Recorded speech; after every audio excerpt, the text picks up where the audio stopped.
ANI के copyright strike का शिकार कई छोटे बड़े यूट्यूबर्स बने हैं। एएनआई ने मोहक मंगल से स्ट्राइक हटाने के लिए 40 से 45 लाख रुपए प्लस जीएसटी की डिमांड की है। एएनआई इन स्ट्राइक्स को हटाने के लिए क्रिएटर्स से मोटी रकम मांग रही है, जो 10 लाख से 50 लाख रुपए तक की है। कई क्रिएटर्स ने इसे खुली उगाही और डिजिटल ब्लैकमेल का नाम दिया है। रवीश कुमार ने एएनआई स्ट्राइक को बुलडोजर क्राइम का दूसरा नाम बताया है। भारत की डिजिटल दुनिया में इन दिनों एक तगड़ा ड्रामा चल रहा है और इस बार विलेन कोई और नहीं बल्कि देश की सबसे बड़ी news agency Asian news international यानी कि एएनआई है। तमाम यूट्यूब क्रिएटर्स का दावा है कि एएनआई उनकी मेहनत को निशाना बनाकर स्ट्राइक का तड़का लगा रही है। 9 से 11 सेकंड की छोटी सी न्यूज क्लिप के लिए क्रिएटर्स के चैनल पर स्ट्राइक भेजी जा रही है, उनके चैनल्स को डिलीट कराने की धमकी दी जा रही है और फिर उनसे लाखों रुपए की अगुवाई की जा रही है। ये सब कुछ डिजिटल माफिया स्टाइल में हो रहा है, जिसमें स्ट्राइक हटाने के लिए 10 से 50 लाख रुपए तक की मांगे सामने आ रही हैं। इस ड्रामे में क्रिएटर्स की नाराजगी, बड़े यूट्यूबर्स की बगावत और सोशल मीडिया का तमाशा सब शामिल है। नमस्कार, मेरा नाम है रीटा। आज की वीडियो में मैं आपको इस पूरे विवाद के बारे में विस्तार से बताऊंगी और साथ ही ये भी जानेंगे कि इस न्यूज एजेंसी ने किन किन क्रिएटर्स के चैनल्स को उड़ाने की धमकी दी है, उनसे कितने रुपए की डिमांड की है और इसे लेकर क्या नियम कायदे हैं। दरअसल भारत की न्यूज इंडस्ट्री में एएनआई का ठाक है। करीब करीब हर मीडिया चैनल ने इस न्यूज एजेंसी का सब्सक्रिप्शन ले रखा है और उनके कंटेंट का यूज करते हैं। लेकिन लोग कह रहे हैं कि यही एजेंसी यूट्यूब क्रिएटर्स के लिए डिजिटल डाकू बन गई है। कई यूट्यूब क्रिएटर्स ने आरोप लगाया है कि वो उनके वीडियो में एएनआई की छोटी छोटी क्लिप्स, जिनका ड्यूरेशन लगभग 9 सेकंड से 11 सेकंड भी नहीं है, उसके उपयोग के लिए चैनल पर स्ट्राइक भेज रहे हैं। यूट्यूब के नियम कायदे के मुताबिक चैनल पर 3 स्ट्राइक आने पर चैनल ऑटोमेटिक डिलीट हो जाता है। यूट्यूब क्रिएटर्स की ओर से आरोप लगाया जा रहा है कि एएनआई इन स्ट्राइक्स को हटाने के लिए क्रिएटर्स से मोटी रकम मांग रही है, जो 10 लाख से 50 लाख रुपए तक की है। कई क्रिएटर्स ने इसे खुली उगाही और डिजिटल ब्लैकमेल का नाम दिया है। वहीं एएनआई का दावा है कि वो अपनी सामग्री की रक्षा कर रही है, लेकिन क्रिएटर्स चीख चीख कर कह रहे हैं कि इतनी छोटी क्लिप्स का इस्तेमाल समाचार विश्लेषण, आलोचना या शैक्षिक वीडियो के लिए किया जाता है, जो भारत के कॉपीराइट कानून के फेयर डीलिंग के तहत पूरी तरह वैध है। इस विवाद ने यूट्यूब की कॉपीराइट नीतियों, भारत में फेयर यूज के अस्पष्ट प्रावधानों और बड़े मीडिया हाउसेस द्वारा स्वतंत्र क्रिएटर्स पर दबाव डालने की रणनीति पर सवाल उठाए हैं। एएनआई के कॉपीराइट स्ट्राइक का शिकार कई छोटे बड़े यूट्यूबर्स बने हैं। कुछ ने खुलकर अपनी आप बीती सुनाई तो कुछ ने डर के मारे चुपके डील कर ली। एएनआई के खिलाफ आवाज उठाने वाले यूट्यूब क्रिएटर्स में 4 मिलियन से ज्यादा सब्सक्राइबर्स वाले मोहक मंगल के अलावा पौरुष शर्मा और सुमित जैसे कई बड़े क्रिएटर्स हैं। मोहक मंगल ने अपनी वीडियो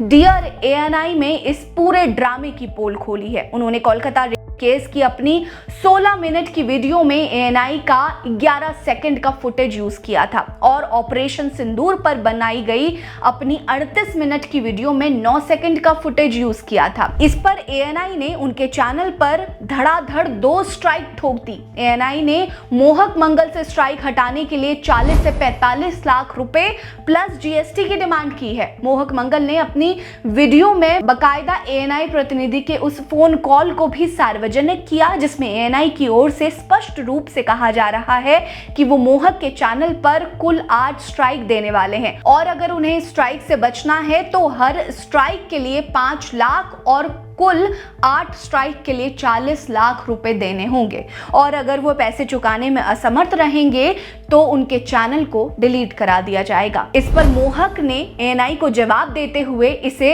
डिजिटल हफ्ता वसूली करार दिया है और सूचना और प्रसारण मंत्रालय मंत्री अश्विनी वैष्णव और पीएमओ तक शिकायत पहुंचाई। उन्होंने क्रिएटर्स से कहा कि एएनआई की तरफ से ऐसी जो कॉल्स की जा रही हैं उसे रिकॉर्ड करो और दुनिया को दिखाओ। मोहक अब इस जंग को कानूनी और सोशल मीडिया दोनों ही मोर्चे पर लड़ रहे हैं। दूसरे क्रिएटर हैं पौरुष शर्मा, जिनके यूट्यूब पर 1.5 मिलियन से ज्यादा सब्सक्राइबर्स हैं। इस पॉलिटिकल कमेंटेटर ने बताया कि ANI ने उनके चैनल पर 2 स्ट्राइक भेजी हैं और चैनल डिलीट करने की धमकी दी है। ANI की ओर से पौरुष से पैसे या सब्सक्रिप्शन की मांग की गई है। पौरुष ने अभी तक डील नहीं की है और इस मुद्दे को सोशल मीडिया पर उठाया है। अगले क्रिएटर हैं रजत पवार, जिनके यूट्यूब पर करीब 3.5 मिलियन सब्सक्राइबर्स हैं।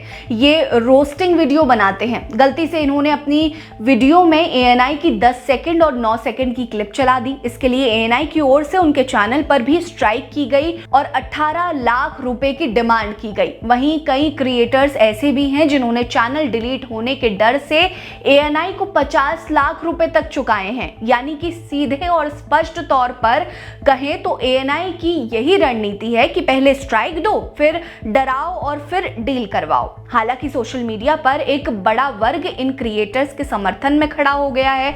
ध्रुव राठी और नीतीश राजपूत जैसे कई बड़े यूट्यूबर्स ने ANI की इस कार्रवाई पर सवाल उठाए हैं। वहीं रवीश कुमार से लेकर कुणाल कामरा जैसे चेहरों ने भी क्रिएटर्स के साथ सहानुभूति जताई है। फैक्ट चेकर मोहम्मद जुबैर ने ANI को प्रो BJP प्रोपेगेंडा का ठेकेदार बताया और सोशल मीडिया पर उसे जमकर लताड़ लगाई है। कॉमेडियन कुणाल कामरा ने इस मामले में ट्वीट करते हुए कहा कि उगाई का धंधा है, पत्रकारिता नहीं। अगर 10 सेकंड की न्यूज क्लिप फेयर यूज में नहीं आती तो फिर क्या आता है? ANI की ताकत सत्ताधारी लॉबी से आती है, क्रिएटिविटी से नहीं। वहीं ध्रुव राठी ने इसे डिजिटल डकैती बताया है और यूट्यूब से क्रिएटर के लिए बेहतर सुरक्षा की मांग की है। उनके फॉलोअर्स ने इसे ANI का कॉपीराइट रैकेट करार दिया है। नीतीश राजपूत ने क्रिएटर्स का स्टैंड लेते हुए कहा कि YouTube को क्रिएटर्स की मेहनत की रक्षा करनी चाहिए। ANI का ये रवैया छोटे क्रिएटर्स को कुचल रहा है। वहीं रवीश कुमार ने ट्वीट करते हुए कहा कि पहले सरकार की ओर से नोटिस भेजकर चैनलों को बंद कराया गया और अब पत्रकारिता को खत्म करने की कोशिश की जा रही है। रवीश कुमार ने ANI स्ट्राइक को बुलडोजर क्राइम का दूसरा नाम बताया है। इस मामले में TMC के राज्यसभा सांसद साकेत गोखले ने गूगल को पत्र भी लिखा है। चलिए अब समझते हैं कि कॉपीराइट को लेकर देश में नियम कायदे क्या हैं। दरअसल भारत का कॉपीराइट एक्ट 1957 की धारा 52 कहती है कि समाचार रिपोर्टिंग, आलोचना, समीक्षा या शैक्षिक उद्देश्यों के लिए कॉपीराइट सामग्री का सीमित उपयोग फेयर डीलिंग के तहत वैध है। लेकिन इस कानून में काफी अस्पष्टता है, जिसका फायदा ANI जैसे बड़े प्लेयर्स उठा रहे हैं। YouTube की नीति भी क्रिएटर्स के खिलाफ जाती है। ANI जैसे कॉपीराइट धारक के दावे पर वीडियो हटा दिया जाता है और क्रिएटर को इसे चुनौती देने के लिए सिर्फ 7 दिन मिलते हैं। क्रिएटर्स का कहना है कि 10 सेकंड की न्यूज क्लिप का इस्तेमाल समाचार विश्लेषण या आलोचना के लिए फेयर यूज है। मोहक मंगल ने तर्क दिया कि उनकी वीडियो में ANI की क्लिप सिर्फ बैकग्राउंड के लिए थी, जो पूरी तरह कानूनी है। फिर ये ड्रामा क्यों? इस मामले में नेटिजन्स ने मांग की है कि YouTube अपनी नीतियों में सुधार करे, भारत में फेयर यूज कानून को स्पष्ट किया जाए और ANI की जवाबदेही तय हो। आपको बता दें कि ANI का ये कॉपीराइट ड्रामा भारत के डिजिटल क्रिएटर्स के लिए एक बड़ा खतरा बन गया है। ये न सिर्फ कॉपीराइट कानून की खामियों को उजागर करता है, बल्कि ANI की मानसिकता पर भी सवाल उठाता है। मोहक मंगल जैसे क्रिएटर्स इस जंग को कानूनी और सोशल मीडिया मोर्चे पर लड़ रहे हैं, लेकिन सवाल ये है कि क्या YouTube और सरकार क्रिएटर्स का साथ देगी? ये विवाद सिर्फ क्रिएटर्स का नहीं है, बल्कि उन लाखों दर्शकों का भी है जो स्वतंत्र और तथ्य आधारित सामग्री पर भरोसा करते हैं। अगर ANI जैसी एजेंसियों का ये स्ट्राइक और वसूली गेम चलता रहा तो डिजिटल क्रिएटिविटी और प्रेस की आजादी पर गहरी चोट पड़ सकती है। इस मामले पर आपकी क्या राय है? कमेंट सेक्शन में बताइए। बने रहिए हमारे साथ। नमस्कार।